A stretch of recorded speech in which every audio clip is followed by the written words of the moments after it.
Welcome to Good Morning Hospitality, your one-stop shop for the latest news, noteworthy trends, and thought-provoking discussions across the industry.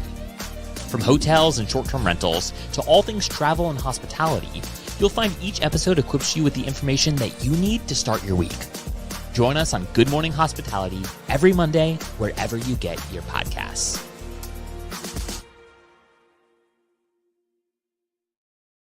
Good morning.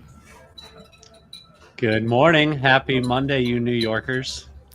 I know Jamie and I are in the same city. Ships passing in the night because I'm leaving. He just got here.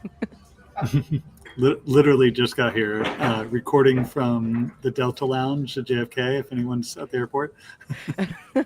I will say we must be like the most, background versatile podcast because one of us is like always changing, except for Michael. Michael's always same old, but we're constantly on the move. And I'm not even jealous about it. You know, in my younger years, I loved to be anywhere and everywhere, but I enjoy home now. Yeah. And the occasional trip. That's fair. Well, Jamie, what are you doing in New York?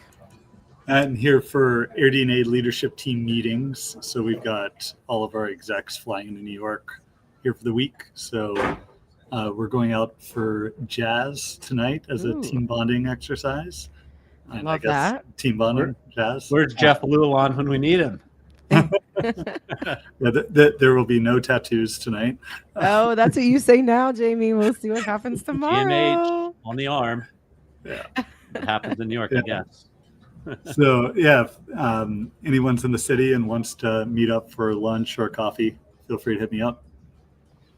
Awesome. Beautiful. Well, we missed you last week. It was quite an intense news cycle, all circled around one big name, well, two big names in hospitality, Sonder and Marriott.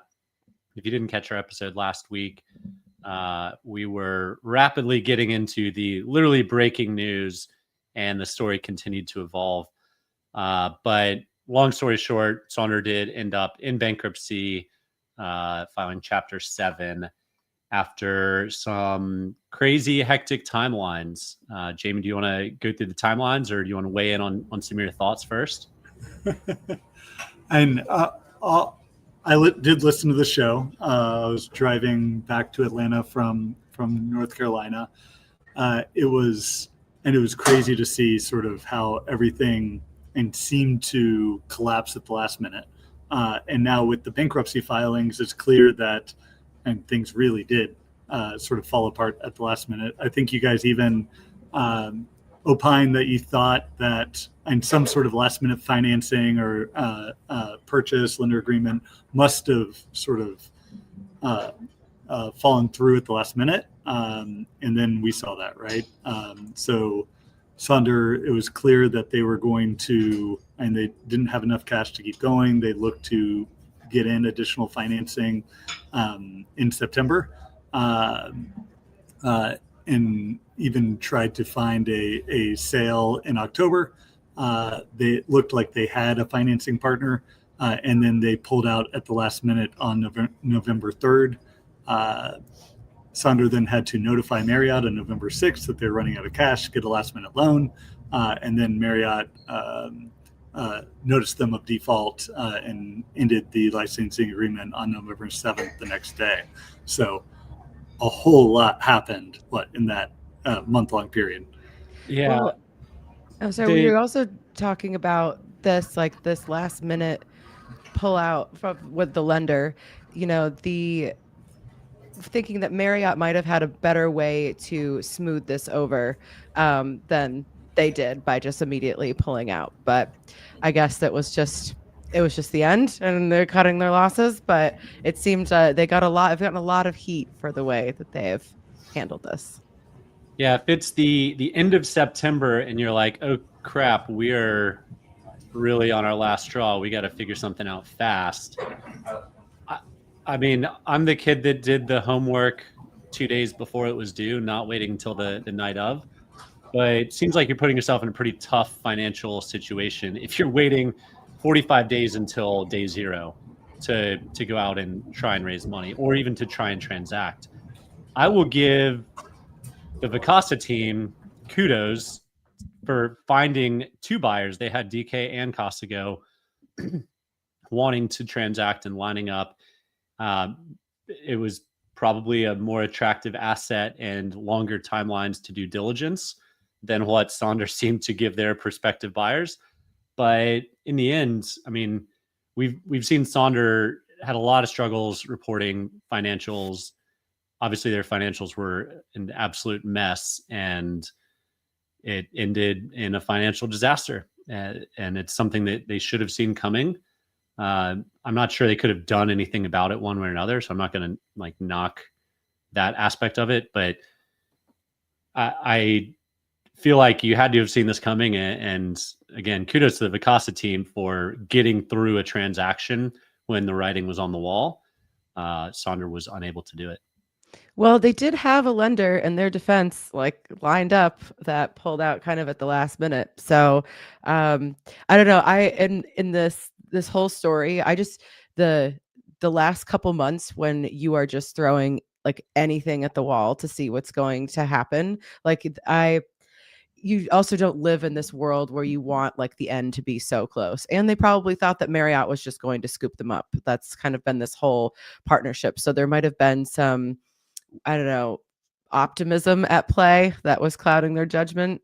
True. Yeah. If you have lending lined up and Marriott is a fail safe, right? then you got to feel fairly comfortable. That's a good point. I can't imagine the amount of stress from November 2nd until November 7th that the team was under when the prospective lender pulled out and then everything crashed. That email or however they received that information, just brutal. That's yeah. And I'd be interested and from November 6th and November 7th, what was sort of putting Sonder into default the only option for Marriott? And were they sort of legally bound, or could they have sort of given it a week and found alternative accommodations for everyone that was in those Sonder properties? Like the abruptness of it all, I think, is what people just didn't expect from a brand like Marriott, of essentially giving people 12-hour notice to get out of their listings and find other accommodation. And if you booked through an OTA, like call that OTA because we can't really help you. Yeah, Marriott extended incremental financing on November 6th and then literally closed the doors on the 7th. So, incremental by 20 hours. That's a very quick turnaround. I mean, that was obviously just flushed money down the drain. That might have just been a panic. Here's some money. We'll figure this out tomorrow. And then just decided it's a lost cause at that point. But I think we'll continue to see more of this story evolve over time. What our regular scheduled programming last week typically is right after earnings, is to go through earnings discussions. And boy, did Expedia kill it. And their stock bumped. I think the after hours was up 17% right after the earnings. Jamie, tell us why. Yeah, and we sort of heard it from Booking, and it was almost 4 or 5 weeks ago that they had a great quarter. So it sort of teed Expedia and Airbnb up for some big upside, and they both sort of beat consensus. They both beat Wall Street's estimates. So Expedia, B2C, their consumer businesses, Airbnb or Vrbo, Expedia and Hotels.com was up 7%. Versus Q2, it was only up 1%. So we're all sort of really worried going into this quarter. Could it go negative? Were they going to be able to re-accelerate? And they definitely did. Vrbo was returned to growth and low single digits, but where the first half of the year it was sort of flat first 2024. That's good. They're sort of back to growth. And one thing that concerned me a bit in listening to Expedia's earnings was that they sort of noted that for Vrbo, Q3, 20% of the bookings were from their promotion suite. So supplier funded discounts, and that was up from 10% in Q2. So we had Tim on the podcast. He talked about these new features that they're rolling out to suppliers, essentially like ways to give certain guests discounts. And it does look like in the quarter for the corner sort of summer bookings in Q3, they really benefited from these discounts. And it's just a question of where the economy is and where it was this summer, and is it just discounting that's going to drive growth, or is overall travel industry sort of, is it healthy or not? And then Michael, and this is the last one, but I expect you'll get to it. And B2B bookings up 26% year over year, and they are just firing at all cylinders with their B2B business. And now in Q3, this is the first quarter that Vrbo was sort of part of this B2B system that they have. So offering Vrbo properties part of their B2B business, maybe this will be able to drive further growth for them in the future. Yeah, I have been a very open fan of the B2B side of Expedia, and I think it's only going to get better and better as we look at where AI is going to go. And my guess is the AI lords are going to want their hand out, and so the B2B program jumps right in. And then I still think there has to be something with the social media platforms, and there's no better partner than the Expedia B2B platform side. To go back to the consumer pricing, Jamie, could it just be that as consumers on digital purchases, we're used to seeing discounts? Like, I go into Amazon and it's like, here's my regular things that I need. I'm going to just wait until it's discounted and then I'll buy it, and wait till it's discounted and then I'll buy it. Could it just be consumer conditioning, or do you think it's actually because, whatever price is now actually 5%, 10% less? Or is it because consumer behavior, we see a discount, we think we're getting a deal, we book it? And it could be, but from what I've heard about a lot of those Amazon businesses of like getting pushed to do all these discounts, and then like the profitability of these items, like it all gets sort of pushed down to the bottom, and your discounting sort of erodes your margin. So I'm interested to talk to property managers that are leveraging the discounts. Like, are they sort of just taking an artificially high price and lowering it, or are they actually eating into some of their margin by offering these discounts? And like, is it a trick or is it not? Yeah, I also think Q3 is an interesting quarter because I think across the board, it's usually not a strong quarter in this industry. You don't have the summer rush, right? If these are bookings in the quarter for the quarter, so it could just be a good time for the operators to try to get some traction. Sorry, the summer quarter is usually very good, but I'm curious if it was just like a fire sale of like the end of the inventory, right? For that they didn't sell previously. But I also am concerned about all of these different discounting options, because I think it kind of points to a little bit of panic on the supplier side. Like this is, if we're getting a lot of bookings from here, if people are just trying to get whatever they can get from the OTAs, you're still paying your percentages, and we'll get into Airbnb's kind of host fees later. But I don't think it's a great to have another tool. And I was really happy when we talked with Tim about this, but it just makes me nervous that it is doing so well, because that means that people are driving a lot of discounts. Yeah, but we've seen continuous compression for 2 years, Jamie, 3 years of nights booked. But Airbnb just stated in their Q3 earnings that they didn't tell us how much, but they saw a slight expanding of that booking window, which is great to hear. Jamie, I'm curious what the actual data is behind that. Is it going from 13.2 nights to 13.4 nights, or what that actually looks like? But I think people are going to panic if they're 10 days out and they want to fill nights, because heads in beds are better than empty rooms. Yeah, I'll say, and because we've talked about it before, the thing that this industry, vacation rentals, short-term rentals, needs to do better at is figuring out how to discount and how to get the premium price when you can. But then if you're not getting that price, and how and when to discount. And I think the OTA is offering these sort of promotional tools and how to roll them out, and they called out like a lot of the growth was from member only discounts for one key member. So if this is a very specific group of people that you're offering that to, and this could be an incremental driver of bookings, and especially now that Vrbo listings are showing up on Expedia. So I'm hopeful that this is all going to be incremental and not just eating into margins for property managers, but it's something to keep an eye on. And Michael, because you sort of transitioned us there on an Airbnb and they sort of called out the increasing lead times, this was a great quarter again for Airbnb. They accelerated nights booked up to 9% in the quarter versus 7% in Q2. It's important that we remember for nights booked, this is nights that were booked in Q3 for future reservations. So the other thing that Airbnb rolled out I think it was in May, was reserve now, pay later.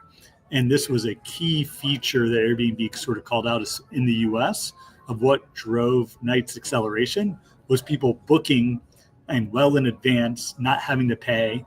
And those were nights that were sort of counted for this quarter. So they noted that North America nights booked was roughly 5% versus around 2% in Q2.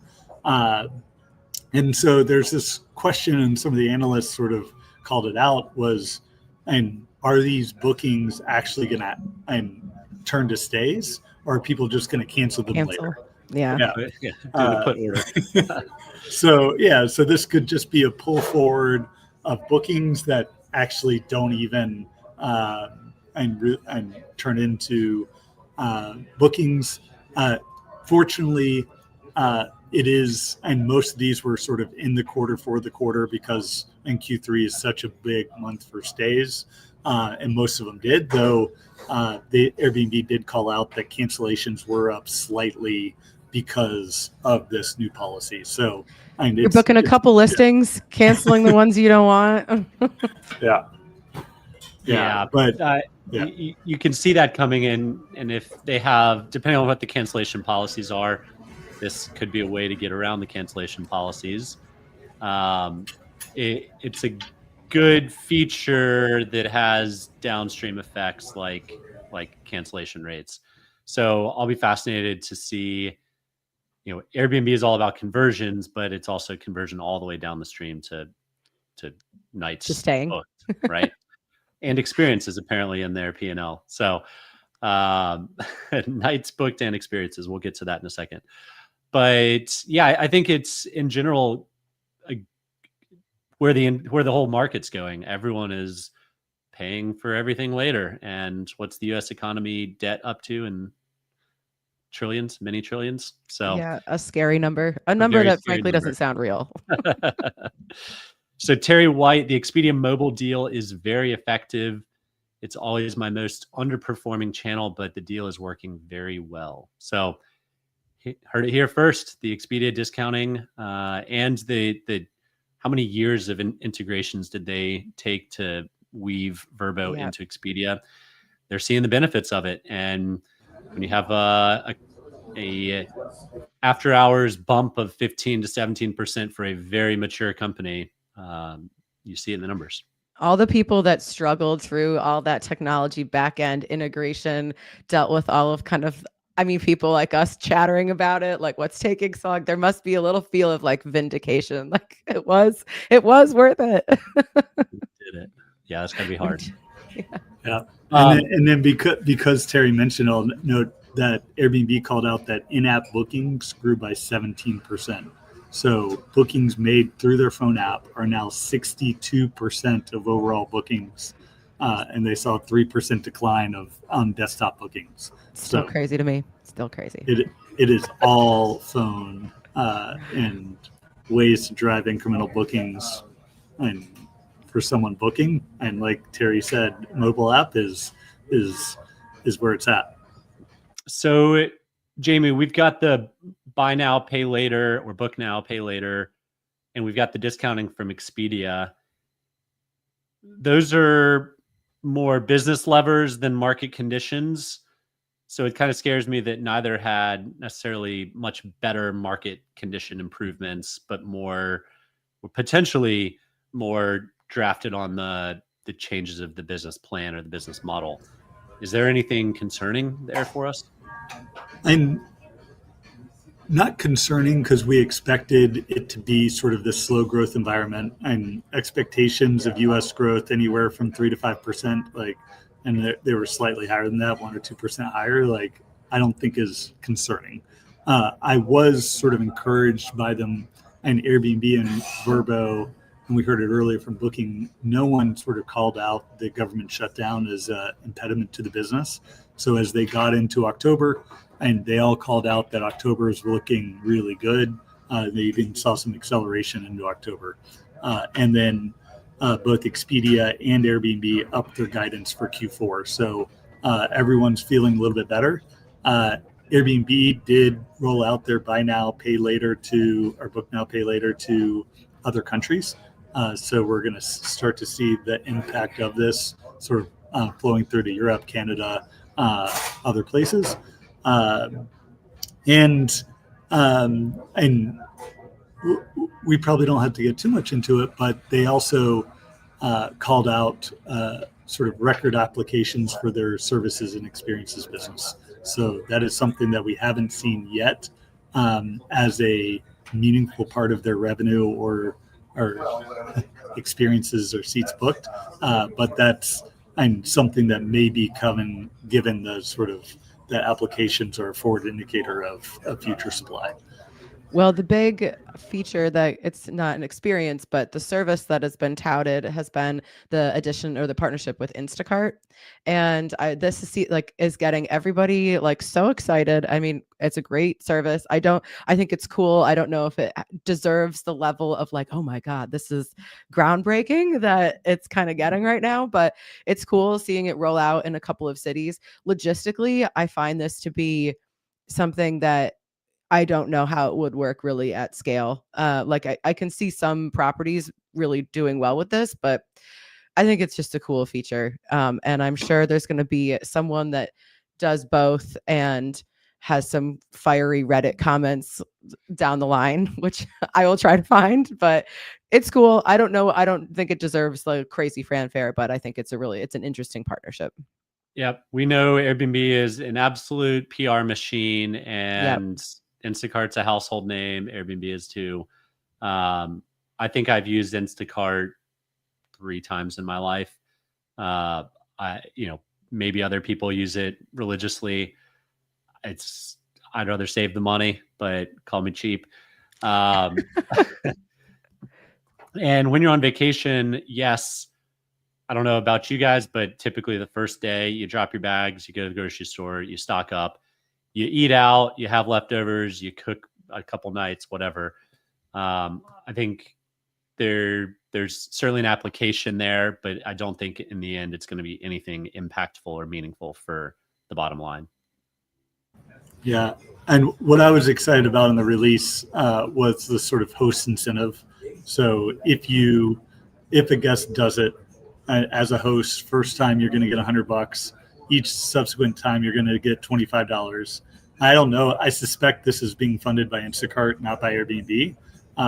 So it's maybe not a change on their position there, but anything that Airbnb's offering that can just be some sort of incremental revenue coming into hosts, and it's not just something that Airbnb is sort of going around the host, circumventing the host to offer to the guests, I think is an incremental benefit. And if they see this as that being sort of the incremental driver, I know why it's a success for some of their experiences and services they're offering, and maybe this is a reason for them to start offering more incentive to hosts to promote some of their service offerings.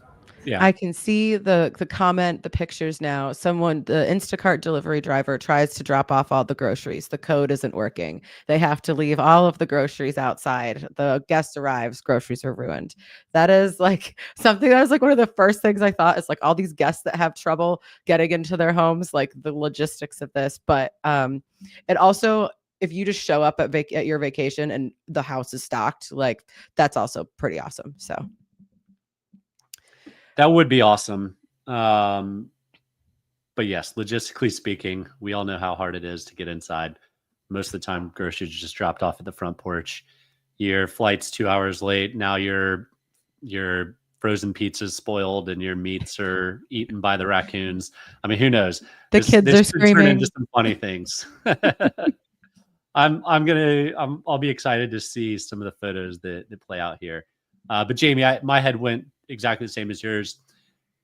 Instacart is almost certainly subsidizing it, but if the adoption there is higher than the adoption of services business, maybe they say, well, we should maybe cut in the hosts that all of our services are taking place in their property. So seems pretty logical in that case. I don't know who made the decision otherwise, but somebody over there at Airbnb said, we're not going to share any revenue of this. Not with the people that supply our product. No, why would we? And then sort of last topic maybe we can touch on is, and it was sort of buried in Airbnb's earnings call that they really talked about it, was the launch of hotels. So they're now piloting in 3 markets, LA, New York, and Madrid, that they will now have sort of dedicated and listing sites for hotels. I've gotten rid of the host page on those listings. You can actually select your room type, whether it's a king room, a queen, a suite, and that this is going to be something they're really highlighting in supply constrained markets. So if you're going into New York, you select a 1 or 2 day stay, they're going to be bringing those hotel listings front and center for people to book and see what the incremental sort of bookings are. They sort of called out that the demand's already there. They're just now going to point supply to it. So we're expecting this. I think this is and we've all predicted it maybe once over the past 10 years, and it finally is officially launched. Yeah, I applaud the execution on this one, Airbnb. The listings look great. It's easy to understand why you launch in supply constrained markets where you're not eating up competition. What's gonna happen eventually is they just slowly and quietly add properties in competitive markets that aren't as supply constrained. But the PR and launching it the way they did, and then the execution from the design team, I think they did a really, really nice job on this one. Yeah, I agree. And it's interesting to see Madrid on there. I mean, obviously Madrid's a very popular city. I would have thought that if they were looking at kind of the cities that are very supply constrained and very in the news with Airbnb and short-term rentals, I thought Barcelona would have been another option. But maybe Barcelona just hates Airbnb on such a visceral bone level that no one wanted to do it. I don't know.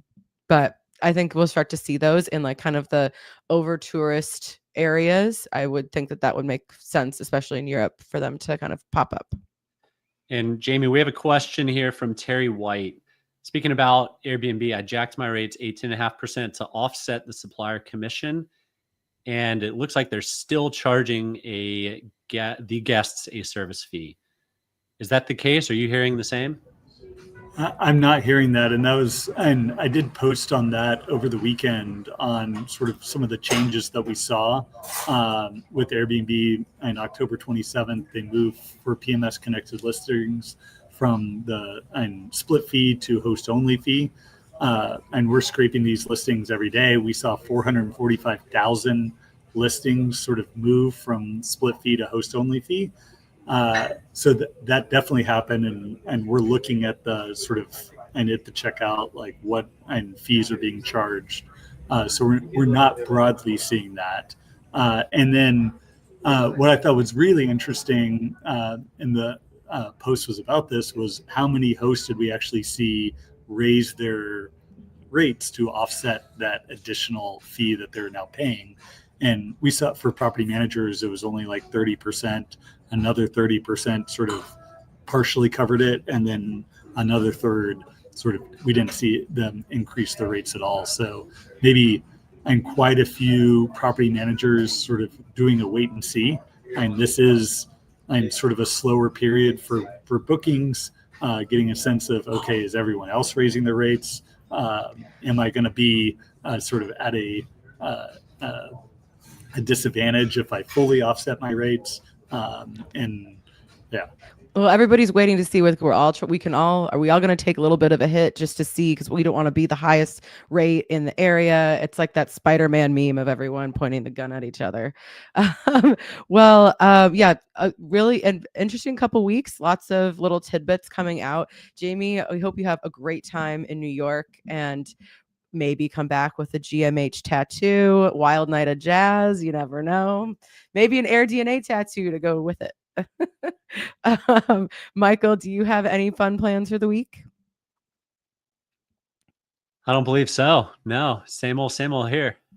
Same old. Well, thank you everyone for tuning in. All of our live listeners, Terry White, great to see you back on the show. You can find all of our links in the show notes, and like and subscribe. We will see all of you guys next week.